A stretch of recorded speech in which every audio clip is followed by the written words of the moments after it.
Good morning. Happy Tuesday. Have you ever heard a concept that once you hear it, you're like, oh my God, this is life changing? You know, you're going to be able to implement it and it's going to change your life. I'm talking about a concept that I learned this week from listening to a podcast. Y'all know I love podcasts. And it is a method of decision making. So I'm going to share with y'all this method because for me, as a lifelong overthinker, this hits me because I'm definitely guilty of doing this kind of decision making. And I know some of y'all are too. So this concept comes from Jeff Bezos. Now, listen, I do not like upholding white men billionaires. I don't think that they are the measures. So we're going to take it like that. But this is a concept that I think was just genius, and I really wanted to convey that to y'all. He talks about two types of decisions. Some decisions are consequential and irreversible. This is his quote. Okay. Some decisions are consequential and irreversible or nearly irreversible, one-way doors. And these decisions must be made methodically, carefully, slowly, with great deliberation and consultation. If you walk through the door and don't like what you see on the other side, you can't get back to where you were before. We call these type one decisions. So, type one decisions, doors you can't easily walk back through. Okay. But most decisions aren't like that. This is the part. He says, most decisions aren't like that. They are changeable, reversible. They are two-way doors. If you've made a suboptimal type 2 decision, you don't have to live with the consequences for that long. You can reopen the door and go back through. Okay. So, again, type 1 decisions being doors you cannot easily walk back through. Those are the ones you take your time with. And I was trying to think of good examples of a type 1 decision, something like, oh, maybe a tattoo. Can't walk back through the door on a tattoo, but kind of in these modern times, yeah, some tattoos are removable, right? Or you can redesign them. Probably harder to walk back through. So maybe tattoos don't count. But I'd say things that are life or death, surgery, abortion. There's no way to backdoor those things, right? Once they happen, and you just have to deal with what's on the other side of the door, healing wise. Okay, so then type 2, and most decisions are type 2. These are the doors you can walk back through if you are wrong. Those are the decisions you make as fast as you can. It's how you get to where you need to go as fast as possible. By making type 2 decisions, be quick. There are so many things we think are type 1s that are actually type 2s. Y'all, stick with me. Can I label marriage as a type 2 decision? I think this one might be controversial, but you could really always get unmarried, right? I also kind of want to categorize divorce as a type 2 decision because I've seen people, the same couple, get remarried after divorcing each other. There are people who marry each other more than once.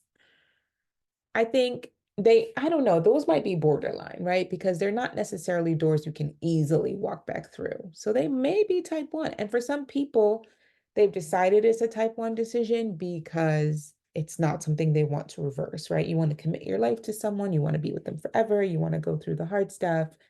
So, okay, maybe we'll leave marriage in a type 1, but I do see some wiggle room there. Just saying. I think even being a doctor or working as a doctor, I should say, is a type 2 decision. Being a doctor, once you're a doctor, right? You'll always be one. But you don't have to keep practicing. You don't have to maintain your license. I know plenty of doctors, as you guys know from this podcast. Every guest episode features a doctor, some of whom have moved completely out of clinical medicine, some who are just practicing differently or just doing a totally different business that's maybe health adjacent. The choice to stay in a job or a career is a type 2 decision. I know so many people pondering that. I just started a per diem assignment and I heard about this NP that was working there prior to me joining, who kept questioning whether or not she should be a nurse practitioner or not, because in her heart of hearts, she wanted to be a baker. And apparently she bakes really well. And I'm like, if that ain't a type 2 decision, because you have your nurse practitioner training. It's not like if you decided, you know what, let me take off 6 months, a year, and try this baking thing, that you can't go back to being a nurse practitioner. If you decided as a physician that you wanted to step away from clinical medicine, yes, it does get harder the longer you're out of clinical medicine, but clinical medicine is so flexible that you could still say, like, you know what, I'm going to do a couple weeks out of the year doing clinical things and spending the rest of the year exploring another option. You can do that. That's very much a type 2 decision. You can walk in the direction of this goal that you want to achieve that's not related to medicine. And if you don't like it, you can double back. You always have your degree, you always have your training.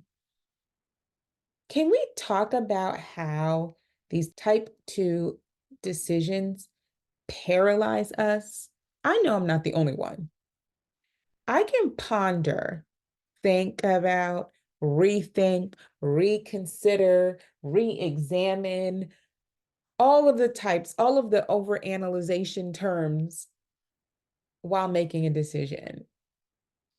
I have been doing that for years. And it's really now in my realization with this explanation that is because I'm categorizing so many type 2 decisions as type 1 and treating them that way because I'm afraid to go back through the door.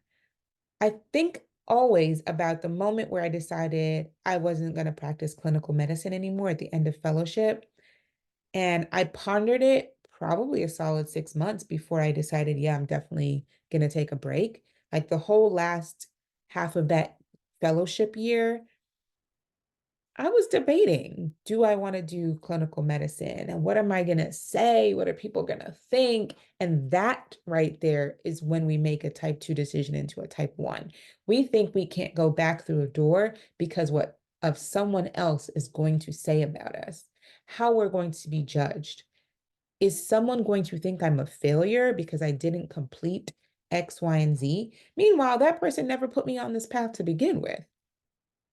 Ain't nobody paid for my medical education. Me and Celicia May, who's hounding me down, and her ghetto sister Mahalia, and whoever has my student loan now, whatever org has it now. We paid for my medical education. And they don't care what I do with it as long as I pay them back, or as long as they get paid back. Don't have to be me. Joe Biden, if you're listening, feel free to go ahead and tap those loans out. I'm good. I don't feel the need to pay them back. I don't feel bad if you pay them for me. Okay, side note. Anyway, the decision to continue to use my medical degree is a type 2 decision. So for me, my career has not looked anything like what I'm sure other people would think a pediatrician's life would look like. You go to med school, you come out, you get a good job, maybe you open a clinic, you stay in that job for the next 1,000 years until you die. And my career certainly doesn't look like that. I have taken breaks, sometimes as long as 6 months. I have worked in a variety of settings. I usually do really short-term contracts, part of which was my trauma response to being mistreated in medicine, right? Just not really wanting to commit to these terrible environments. And I think that I took so long to make that decision on whether or not to take a break because I presumed it was a type 1 decision, that if I decided to stop, I could not go back through that door. We spend a lot of time fearing judgment. Someone is going to have something to say. I mean, honestly, if you look at social media, everyone has something to say about everything. It could be a cute video about a puppy. Someone's going to make a comment about how that video is not right, while someone will think the video is amazing. Always going to be opinions that differ from yours. I do think, however, there is a power in naming something. So identifying decisions as type 1 or type 2 takes away this crippling feeling of having to make a decision. I want to talk about this in relation to our jobs. And I did a little bit with this nurse practitioner who wants to be a baker, but I want you to consider, are you in a job or even a career and you know you want something else, but you're paralyzed to make a different choice? You feel stuck. So many people describe this feeling. I feel stuck. You're not stuck. You've just decided that the thing that you want, it's not the direction you want to move in, but the place where you are, you're unhappy with. So I guess in a sense you are stuck, but it's a decision, right? You have already made the decision to stay, even if it's not in your best interest. I want to talk through what I think are two solutions. First, I want you to acknowledge and recognize that making the decision to continue on a path that you know you don't love is the actual failure. Quitting something that you know you don't love is not failure. You can do trial and error as much as you want. Staying, not pursuing your goals, that is the deficit. That is really the failure, not having tried. If you are going to reach a certain age, whatever age that may be, and you're going to look back and feel sorry that you never pursued a particular dream or a particular path, you know that you need to be making different decisions. Either you have already decided to ignore your dreams, your deep desires, and you're going to stick with that decision, or you're going to decide that, okay, maybe that was what I was doing before, but now I'm going to go boldly in the direction of my dream.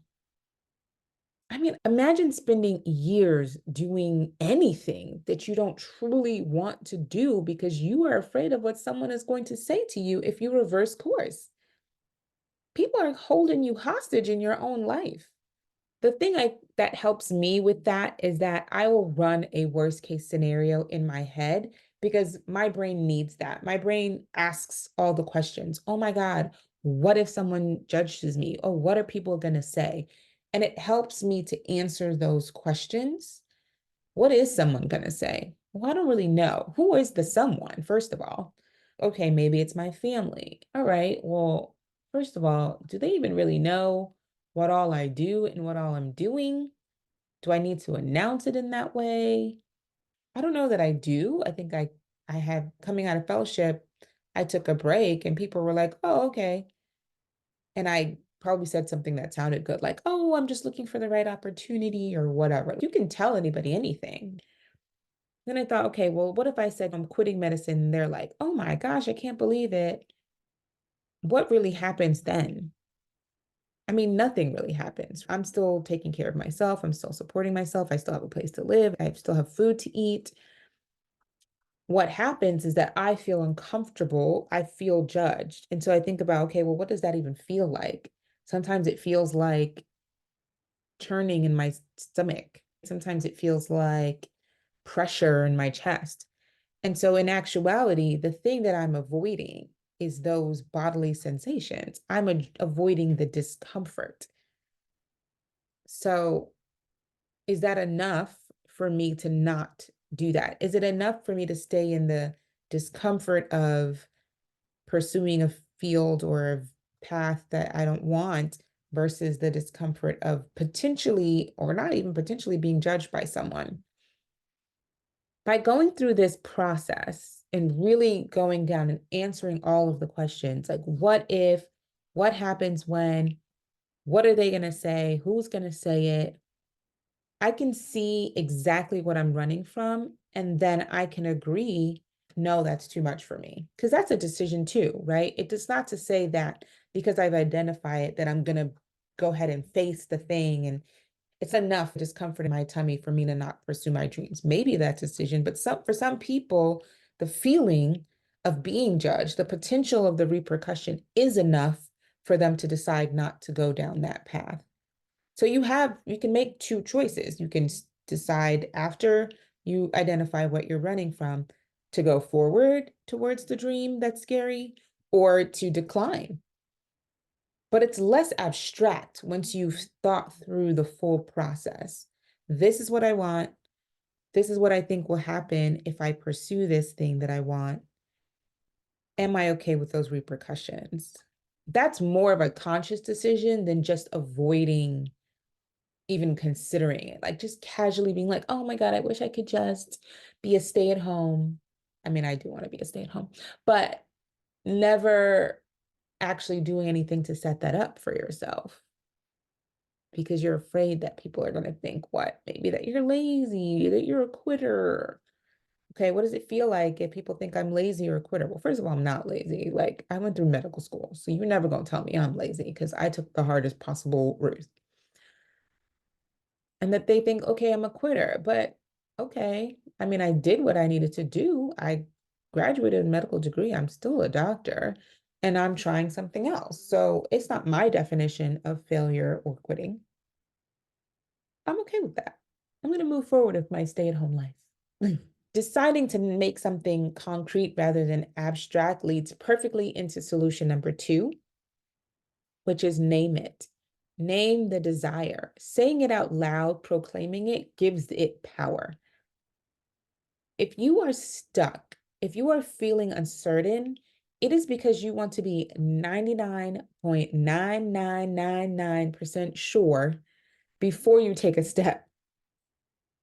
I know I do. I think as a physician, we are taught to make decisions in a type 1 way because it involves other people, it impacts other people. I think as a pediatrician, I would never want to make decisions lightly for someone's child, someone's family member, just just someone else, right? So I approach a lot of things in a type 1 way, and we're taught that. We're giving the tools to do that. How do you consider it?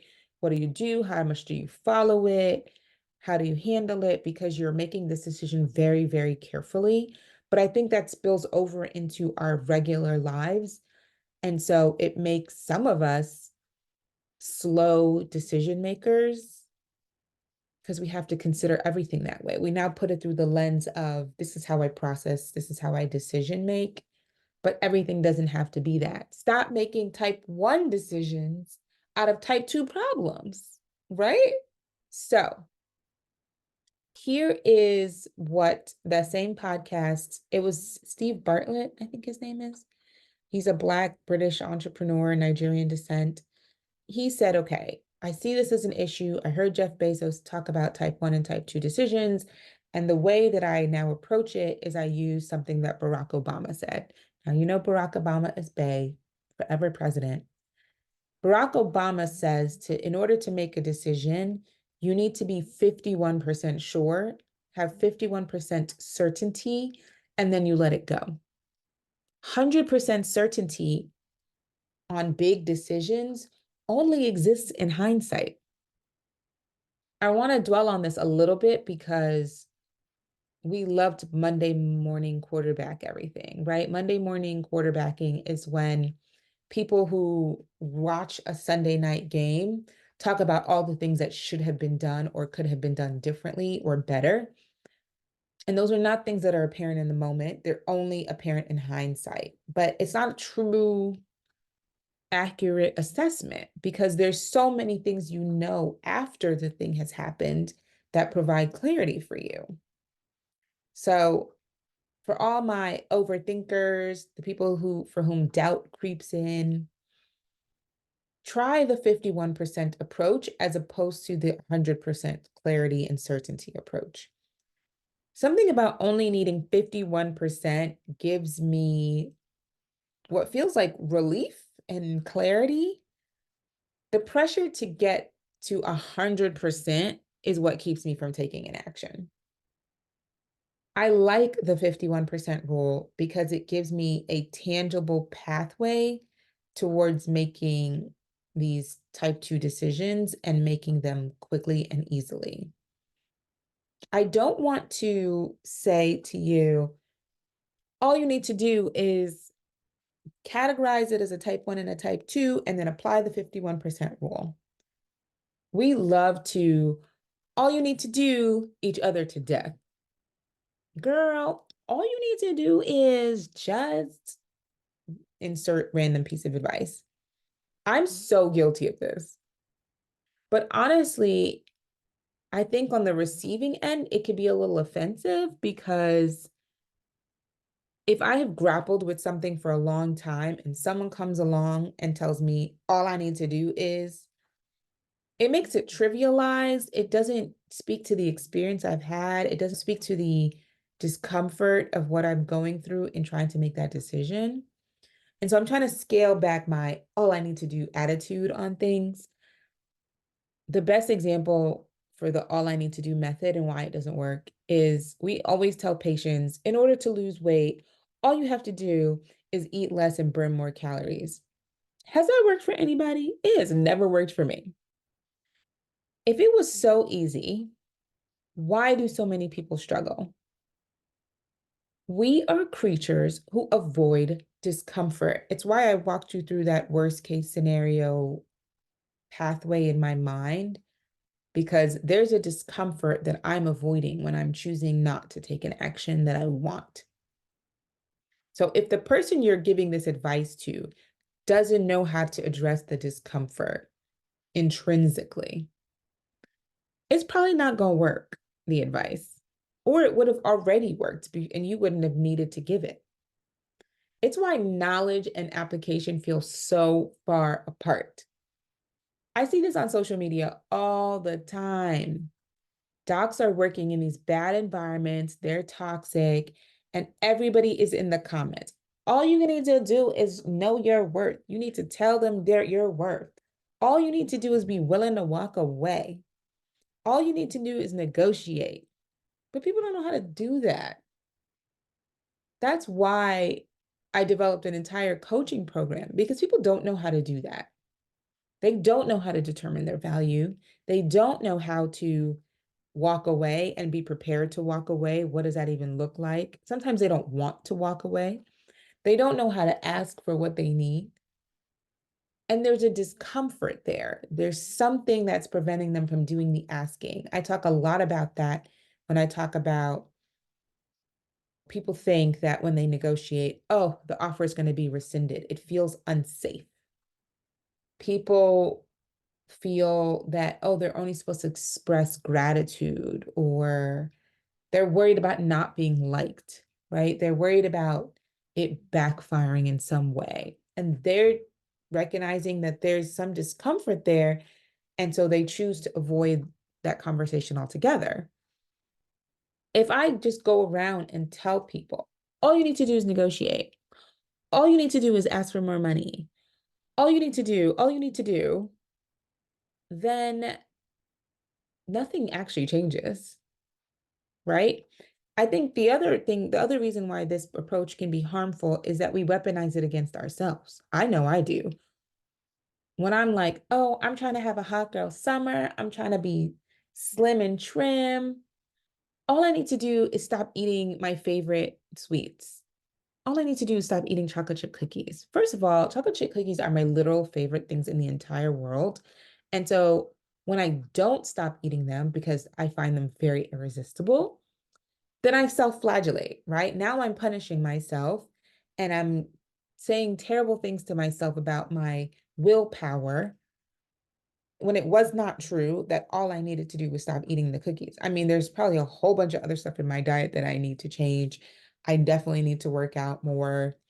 But so much self-talk comes from this place because I am judgy and I am the biggest critic of myself. I always got something to say to me. I talk about this concept often about saying things to yourself that you would never say to someone else.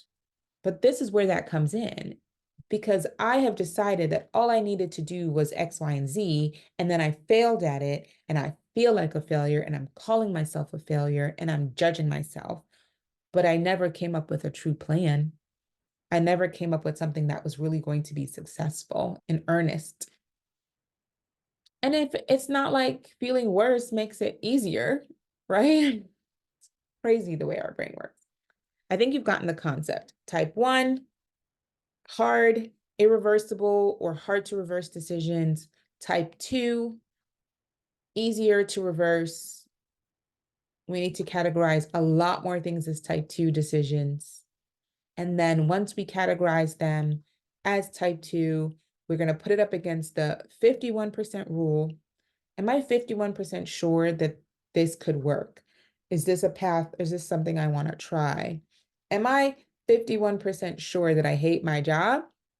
Then I probably need to do something about it, right?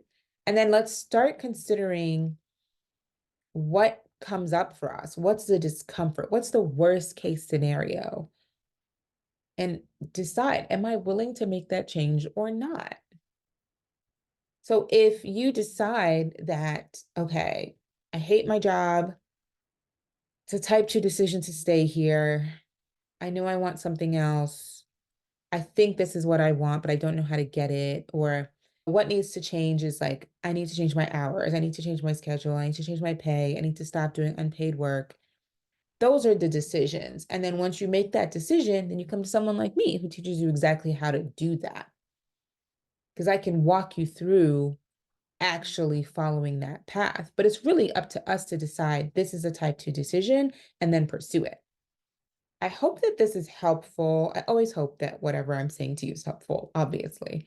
But I hope that you take away a new thought process on considering your decisions and how you make decisions and how you proceed, particularly as it pertains to designing your life.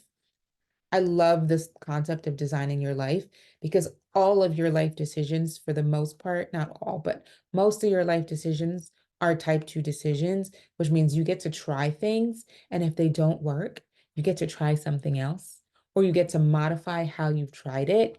And it's all moving towards creating this life that you want. So I give myself as the example. I decided to be a pediatrician. Then when I realized it wasn't working for me, I decided I'm not going to practice medicine in that stereotypical way. I'm not going to sign up full-time for a clinic. I'm not going to sign up in a hospital and sign a 2 or 3 year contract because it's not what's going to work for me. Okay, so now I've made that decision. Next decision, what can I do? I do need to earn income still. I still got debt. I still have to pay bills. All right, well, let me try a locums contract. Do I like this? Do I not like this? Let me make my contracts month to month because I don't want to commit. I'm afraid of entering a work environment where I don't know how to defend myself or ask for what I want. So let me just make it short term. That way I can easily exit. Okay. Did that for a while, enjoyed my work, continued to make my contract short term. I felt that worked for me. Started asking for more and more things, more money, more vacation, taking off the time that I needed. Started restructuring it, decided I wanted to coach, type 2 decision, pursuing it. Because to me, I'm like, what can I do that still brings me income, but gives me the feeling of fulfillment, that still allows me to interact with people, to serve others? Who do I want to serve? All of these are type 2 decisions. Deciding to serve Black early career physicians and coach them through this process that I myself am going through. Okay, cool. Still working some clinical hours. Cool. Because I can always backdoor into full-time clinical medicine. People love for you to work, honey. Ain't nobody gonna fight you to work full-time, right? But I'm keeping my clinical experience enough on the resume so that it's not difficult for me to go back if that's what I decide to do, but also still pursuing my other dreams, right? Started coaching for someone else. Okay, let me try coaching under another person. Do I need to run my own coaching practice? What does it feel like to work as a coach under someone else? So now I'm doing both those things, trying that out. Looking at alternate sources of income, passive income, because really and truly, I want to continue to move closer and closer to time freedom, financial freedom. Okay, so I took a course on investing and trading. I dabbled in that, tried trading, decided it wasn't really for me. It takes a lot of time and attention, probably something I will do at some point, but the knowledge is there and I'm using it to make other decisions, investing wise, wealth management wise. Okay. Tried that, decided not to become a full-time trader, got coaching on real estate, joined a real estate coaching program to look at what my options were. If I wanted to invest in local real estate, what does that look like? What does it look like to create investment properties? So all of these things I mean, for me, it looks like progress, even though I've treated a lot of things as type 1 decisions, because at the end of either a type 1 or a type 2 decision, you still have to act. You still have to proceed in a direction. So even if you take a long time to decide or you take a short time to decide, the action still has to occur after the decision. So a lot of people look at my life and they'll say, oh, but you've tried all these things and you've done all these things and blah, blah, blah. But I definitely have been making a lot of type 2 decisions, type 1 decisions. I've been taking a long time to even consider what it is I want to do, how I'm going to do it, which direction to go in. Let me try. I still get there, but how many more things would I have tried if I had categorized them properly as type 2 decisions? So I'm going to spend time reflecting on what's coming up for me in my own life, what decisions right now are on my plate that feel like type ones, but are actually type twos, and how can I get to the decision? Walk myself through a worst case scenario, coach myself through it, and then use the framework that I have for my own program in order to complete the action with all the knowledge I know, with all the background I know. How do I get the best outcome? All that said, that's what I want for you. I want you to just start categorizing, not to say all you need to do is categorize, because that's not true. But you do need to start somewhere. And I think the first step is making that type 1 or type 2, thinking about the 51% rule. And then from there, what do you need to get to that end goal? Do you need a coach? Do you need someone to teach you how to negotiate, how to get what you want out of work? Do you need someone to help you make different career decisions? When you empower yourself in that way, you will make these decisions faster. They will become easier. It's like a muscle, right? It's neurobics. You teach your mind how to do this faster and faster and faster. You'll see how much change happens in your life. I'm already excited about the rest of 2024 just on this premise alone, that I'm going to get to make decisions from this place. So let me know what your thoughts are, what you think about type 1 versus type 2 rules and the 51% rule. And if that made any impact to something that you're facing right now, I would just love to hear about it. Send me a DM, drop me a podcast comment.